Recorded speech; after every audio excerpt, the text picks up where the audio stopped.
자, 그리고 요 얘기 저 굉장히 좀 분노했었는데 네, 어떤 거죠?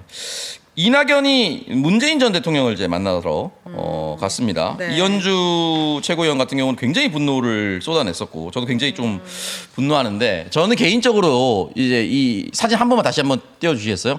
개인적으로는 좀 의아했던 부분과 분노했던 부분이 있는데 일단은 개인적으로는 더불어민주당 출신의 대통령, 전직 대통령께서 네. 더불어민주당 후보가 아닌 내란의 상황에서 내란을 사실상 용인하는 후보의 지원 유세와 지지 연설을 한 사람을 저는 만나줘서는 안 된다고 생각합니다. 이거는 어설픈 통합이나 포용이나 이런 것과는 절대로 이어질 수 없는 내용이거든요.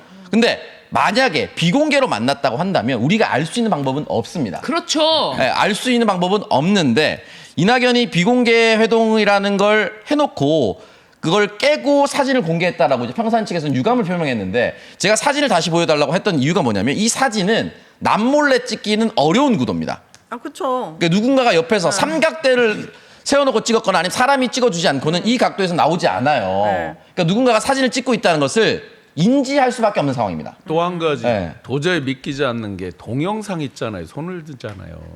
그래요? 그거 어떻게 그거 남몰래 그러니까 비공개라고 어떻게 우리가 믿을 수 있어요? 두 분이 손을 흔들고 있잖아요. 밖에 저기를 향해서 네. 그래서 좀 동영상. 개인적으로는 전직 대통령이니까 정치 일선에서 물러났다라고 할 수 있습니다만 그럼에도 불구하고 한 번 정치인 특히 대통령까지 가셨던 분이라면 네.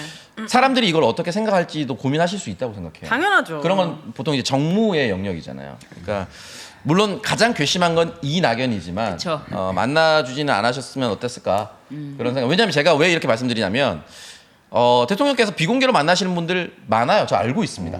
제가 이제 문재인 영입 인사로 그 국회의원 출마했었기 때문에 네. 몇몇 영입 인사분들 평산에 내려가셔서 비공개로 만나고 오세요. 네. 예, 아무도 모르실 겁니다. 왜냐면 그분들이 사진을 찍거나 만나고 왔다고 SNS에 기록하지 않기 때문에. 네. 그럼 만나고 오면 비공개동이 얼마든지 가능함에도 불구하고 네. 이런 상황이 열렸다는 것 자체가 조금이 아니죠. 많이 섭섭합니다. 어쨌든 사진을 공개했다고 그러면 이낙연 전 총리 측에서 공개를 했을 텐데. 네네. 페이스북에 본인이 했죠. 공개한 본인이 거예요. 한 네네. 거겠죠. 이제 비공개다 뭐 공개다는 우리가 뭐 그 세부 내용은 모르겠지만 제일 화가 나는 건 이제 때가 되니까 또 이제 그 노래가 생각나네요. 그 나를 잊지 말아요. 지금 이거잖아요. 본인이 다시 등장하고 싶은데 뭔가의 도구, 수단이 필요한 거네요. 전기가 필요한 거잖아요. 이낙연. 그 레버리지 이펙트라고 네. 그러죠. 레버리지를 전직 대통령을 맞아요. 자기 정계 어떤 뭐 복귀 내지는 뭐 어떤 입지를 다시 마련하는 수단으로 쓴 거잖아요. 일종의 도구로 쓰는 거잖아요.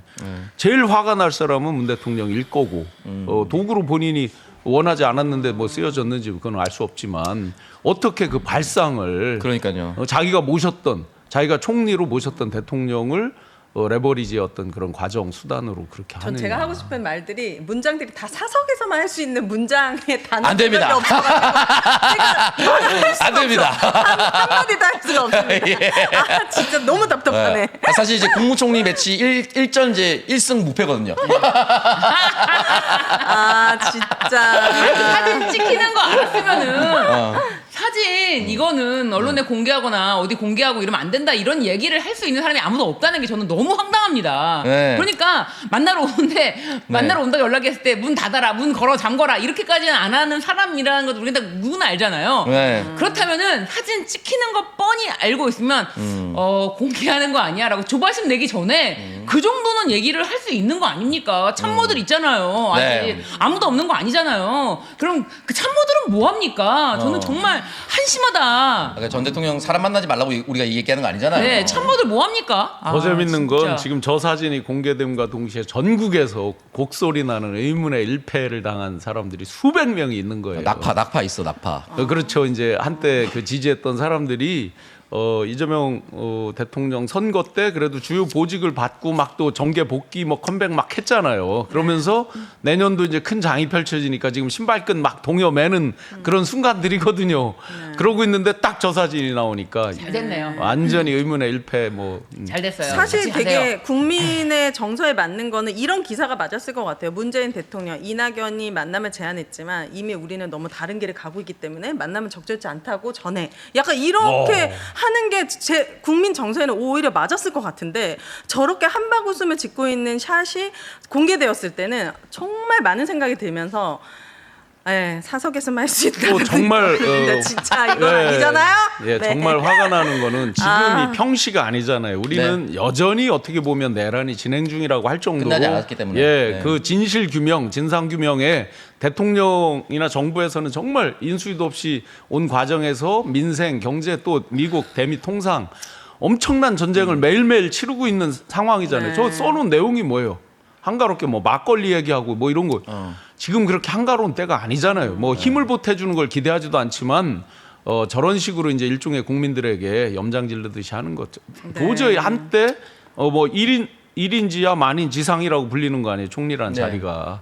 그 대한민국의 총리였다는 게 믿기지 않을 정도. 지난주 일요일이었죠. 정청래 대표와 김병기 원내대표가 화해하면서 우리 당에 다시 원팀으로 간다. 네. 이 모습을 또 보여줬습니다. 정확히는 당정대 회의였습니다. 김민석 국무총리, 우상호 정무수석, 강훈식 대통령 비서실장 그리고 정청래 당대표, 김병기 원내대표가 만찬 회동을 가졌습니다. 그래서 네. 압수를 하면서 저런 모습을 이제 국민들께 보여줬는데 일단은 당내에서 분란이 있으면 안 된다고 생각이 들고 아까도 말씀드렸지만 저희 첫 번째 주제도 다뤘지만 내란 종식이 아직 안 됐어요.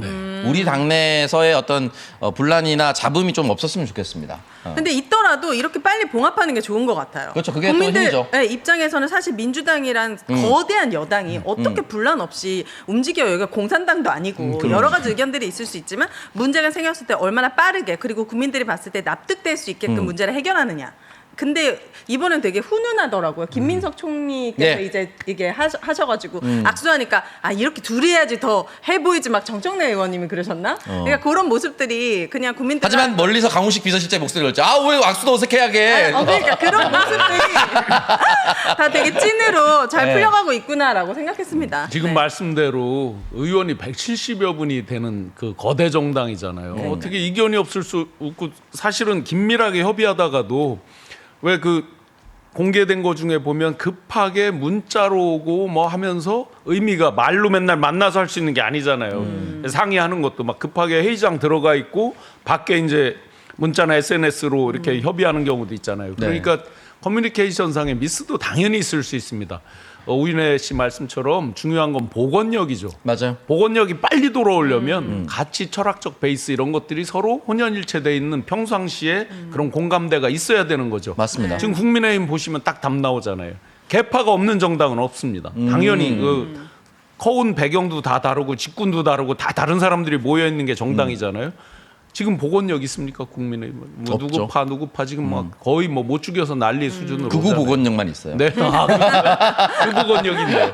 그래서 복원력이 정말 민주당의 큰 힘이다라고. 네, 저는 그 말씀을 한마디로 압축해서 회복 탄력성이라고 네, 말씀드릴게요. 회복 회복 탄력성. 탄력성. 그래서 어떤 데미지를 좀 입더라도 이걸 바로바로 치유하면서 회복 탄력성을 가지고 이끌어 나가는 것. 그리고 또 이 와중에 우리 국민들의 뜻이 정확하게 뭔지 알았고 사실 이러면서 대통령실 뜻도 확실하게 알았고 네. 이러면서 빠르게 회복되는 이런 것이 바로 민주당의 장점이 아닌가. 저는 이 장점을 가지고 또 우리가 하고 싶은 말을 그 와중에 계속 하는 거죠. 사실 우리 댓글로도 우리 욕도 많이 하고 막 그러잖아요. 네. 쉽게 야 신유진 막 이러면서 네. 많이 하시죠. 네. 많이 하시잖아요. 네. 그런 것들이 다 하나하나 목소리가 다 전달이 된다는 거 그런 생각하면서 여러 가지 목소리들이 전달될 때 우리 딱 또 바로 회복하고 이런 모습이 저는 하나 되는 민주당의 모습으로 쭉 나가는 동력이 되지 않을까입니다.